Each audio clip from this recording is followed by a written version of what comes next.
Okay, everyone. So this is pretty much a shocking revelation. So Gloku just posted on his YouTube channel, the goated Gloku, posted a 8 minute, actually 9 minute gameplay video for Dragon Ball Xenoverse 3. We're gonna check this out. We're gonna remove the audio for commentary, of course, but I'm gonna link the original video in the description if you wanna hear the sound effects and all these things.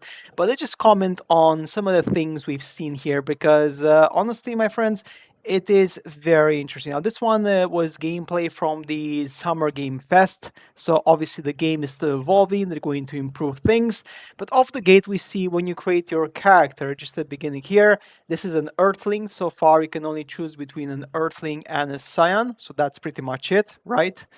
So yeah, and the stats were simplified as well. So we'll see here in a second. You start off your adventure in your room, I guess. So you have your own personal private room, which is nice. It's all very messy, but yeah, Gamma One contacts you and asks you to join a patrol, a mission, so to speak, right? Which is going to be a co-op mission. So yeah, it sounds like your time to shine.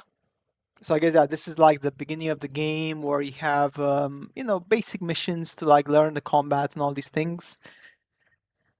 Yeah, graphic wise, it looks alright. I mean, it looks decent. It doesn't look incredible, but I like the lighting. The lighting is quite good, to be honest. I think that's the best part of the graphics per se. The lighting gives it a more like a feel of like polish, which is great. So yeah, the room apparently, as Gloku was saying in this video, is fully customizable. So as you progress and gain trophies or gain certain bits in the game, right? As you would expect, as you unlock new, maybe even like statues and models, you will be able to replace certain elements, add your stuff, clean it up basically, and just make it look like it's your own private, you know, cave, as in Dragon Ball fan cave, right? No, I guess you will be able to open a blind to see the city at some point, right? When you have the game for yourself. I'm hoping, obviously. Right, so here we have the stats. So you have HP, strike attack, key blast attack, strike defense, and the key blast defense. So kind of simplified. You have some defense here and some attack and some HP. So very, very simple. 5 different stats. As you can imagine, you can, I guess prioritize one over the other if you really want to go like full melee. Right, this is where you're gonna go to the main hub. That's Vegeta over there apparently. So yeah, this is Scion Arc, so most likely that means that there's going to be certain story modes, and the story modes are going to be effectively selectable as you unlock them. We have a different race there, so that's the Namekian race. So that's confirmation that yes, there will be different races to choose from. So yeah, we even have you see in a second actually, there's like going to be like a loading screen for the mission, and there's going to be different races joining you in that co-op 4 people mission. So yeah, this is Vegeta helping you with less work than carrying a body bag. Yeah, so apparently Goku saw also Goku and he saw Krillin, so he saw certain characters in the demonstration. Now, they're not going to go show you the city in this one, they're just going to show you some pure combat. We'll see here in a second. So, this is where it transitions in the video to actual combat. So, there's like 4 different characters see. So, obviously, we have a Saiyan potentially, right? Then we have a Frieza, Boo, and Human, right? So like 4 different races. Plus we have the Namekians, so like gonna be 5 races. So yeah, Champion of Justice. You can see here. Yeah, so you understand like the mission. If you don't want to play co-op with people, that's absolutely fine. If you just want to play solo, then they will be controlled by, I guess, by bots, which kind of makes sense, right? And yeah, I guess if you play co-op with actual real humans, the difficulty spikes up, right? And I have at the bottom here, you have different like super abilities, as you can see here. So yeah, that's quite interesting there. Now they do have like a cooldown period. So see, let's just go back here for a second. So as you can see here, it does you cannot charge key anymore, which honestly I feel like it's a bit of a letdown. I like charging my key, but eh, I guess it's because like to add more like dynamism to the gameplay potentially, right? So we have the Super God Fist Kamehameha. Kaioken Assault and Energy Charge. So yeah, you can equip up to 4 super attacks potentially, right? I guess one of them is going to be your ultimate. I'm not sure which one. Maybe the Kamehameha, I guess. I'm not 100% sure. Maybe because we have this one here. It's kind of loading up, right? Or it's, I guess maybe it's separate, right? And then we have this one here, which is going to be the Soul Exchange, basically, right? So yeah. Oh, that's a nice one. That's really good stuff. Okay. Nice, nice, nice. Yeah, the combat reminds me quite a lot of Kakarot, to be honest. Actually, quite a bit from Kakarot. And also, they added certain elements of Xenoverse. But yeah, Kakarot has a lot of influence here, more than actually I would have expected, to be honest, right? So yeah, that's quite interesting. So we have see here, so you just have to get rid of these mobs effectively, and then yeah, once you get rid of enough of them, an actual boss is going to show up, and you have to kill the boss. So I guess the missions are going to be kind of like that, similar, right? You have a cutscene, a fight, a cutscene, a boss, a fight, a cutscene, a fight, a boss, right? And I wonder how the raids are going to work properly. So there could be like certain special raids, time limited raids, and stuff like that. Yeah, but all in all, looks pretty good. The graphics, again, graphics are good. It's not super amazing. Here, where he does the Super Kamehameha, which is the ultimate, so you can actually charge it.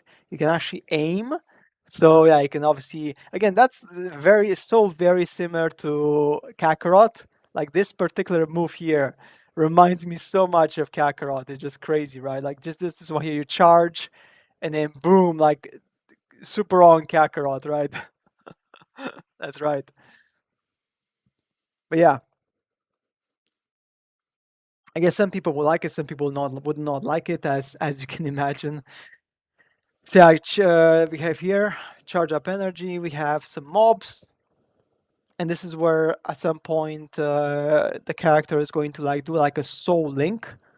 We have here Vegeta, so Vegeta is kind of like joining you for a special attack, and you have this, which again is kind of like charging up in time, and then you can use it. So yeah, you have different abilities to your disposal. You don't have to use all of them. It's down to you how you want to use them. If you just want to use your character's abilities, you can 100% do that. You don't have to utilize any of the support skills, of course. He's like a mini boss, I presume, most likely. Yeah, he's like a mini boss, android mini boss. Yeah, so you have your like here your key. I guess this is your like energy bar, right? Which is here. So your energy bar, which is now at 3, as you can see here. So the energy bar kind of like gets used when you dash, but so when you do like a dragon dash, gets used a bit, right? But it doesn't get used when you do a super attack. So super attacks are now fully tied to a timer. So yeah, I guess this one is like, seriously, your number 3 is more like to. So I think in total you have up to 5 charges potentially, right? So it's gonna to give you like a bit of a pace in the combat, right? Oh, so you have here Broly, superpower. There we go. Yeah. So yeah, so super Saiyan full power, level 40. So he's similar level to yourself. Okay. So here she's going to do like a soul exchange in a second.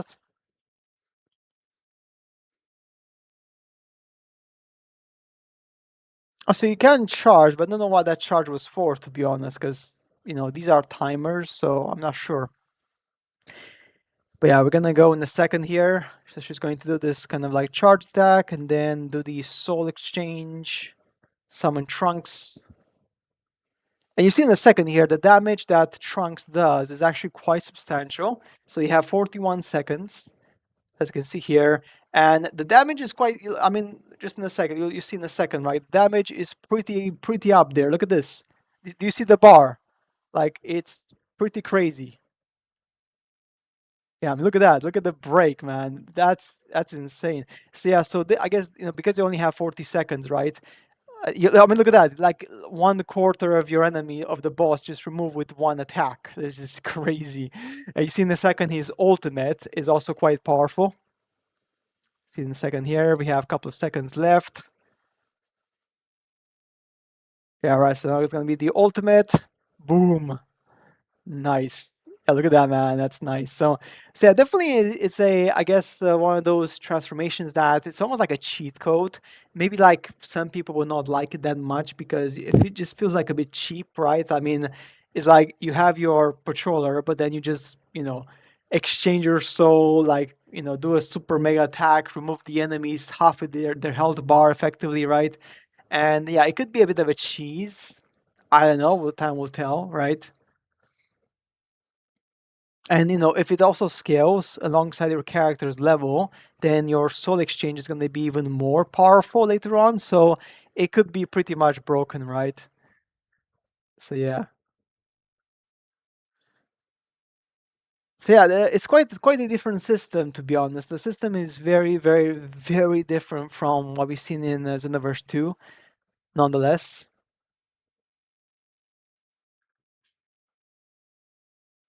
guys, here the attacks. Excellent. There we go. So yeah, almost there. Finisher. Right. So that is it. That's the end of the fight. So yes, um, not much more to say apart from the fact that thank you very much from Globku for actually putting out this video for the gameplay. It's actually quite quoted. I mean, I like it. But yeah, it's actually here. Like, it's basically a fuse between Xenoverse and Kakarot. As long as I can drip my boy, I'm all in, right? So yeah, that's pretty much it, right? Yeah. It looks like they're going more for a MMORPG experience. Not sure if I'm crazy about it, honestly, but I'll definitely play it. Jane 1000 is caked. Yeah, that's right. This is a bit disturbing. Okay. This feels like Dragon Ball Battle of Z a lot. I love how the essence is still there, but drastically improved upon. What the fuck? Very blessed with our gameplay. Feels like Xenoverse 2 and Breakers had a baby. This reminds me of Battle of Z again. Y'all remember the game? Am I the only one who is extremely disappointed? So yeah, so there's actually people who are disappointed. Just don't express it on Twitter. Otherwise, they'll say you're low IQ. But in all seriousness, I'm not feeling it either. You're not. Yeah, it looks like the Breakers 2. This ain't no Xenoverse 3. They spent 10 years goofing around. It feels like Genshin Impact, but with Dragon Ball skin. Uh, I said it took 7 years to develop, which is the development cycle of MMORPGs. They should have made the new IP and called it Dragon Ball Age 1000 instead of Xenoverse 3. Um, yeah, nah, I know I'm not gonna get. I know I'm gonna get hate for saying this, but this shit looks like another mobile MMORPG slop. Nope. Yeah. Hopefully they had this demo this far to the release to measure if they needed to change back some mechanics. Nope, this garbage looks like mobile game graphics gameplay, and the moves look weak and cheesy. Yeah. Um, Seems like they took inspiration from a lot of games, Breakers, Kakarot, Xenoverse 1 and 2, and more. For me, it looks like Battle of Z, which I really don't like that much. Game is general doesn't look like what I was expecting, so I will be extra cautious. It looks like shit. So yeah, this straight up doesn't feel like a Xenoverse game. I've played it since first game and Xenoverse 2. Felt like it was improving. This just looks like and feels like a totally different franchise. Yeah, doesn't feel like Xenoverse again. This looks like a pretty mobile game, very disappointing. This is gonna be insane. Nah, this ain't it. This is just the Breakers 2. Yeah, so people are in general not that hyped, guys. Honestly, I personally was expecting a bit more. Like, the combat in Sparking Zero is honestly better. I mean, that's just a fact, right? So yeah, honestly, it's not the best. Not the best. I mean, this is of course just a demo. Like, it's we still are like almost like a half a year away or more, maybe like a year away from launch. So things could change potentially. But yeah, at this point in time, I do feel that it doesn't feel that great. It doesn't feel that great. It just feels like I'm playing Kakarot again and a bit of Breakers combined. Honestly, that's how personally feels like it. To be honest, yeah, we'll see, guys. We'll see. I mean, obviously, yeah, this game took 7 years to develop, so I'm expecting a lot because 7 years.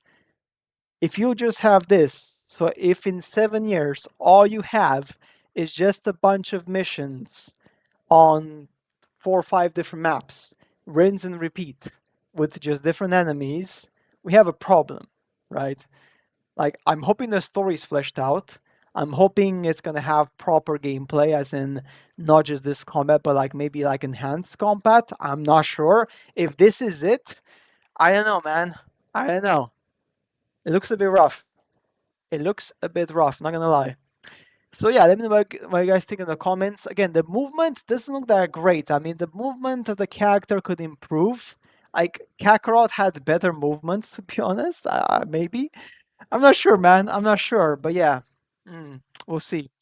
Anyway, guys, that's for today's video. As always, I shall see you later in the next ones.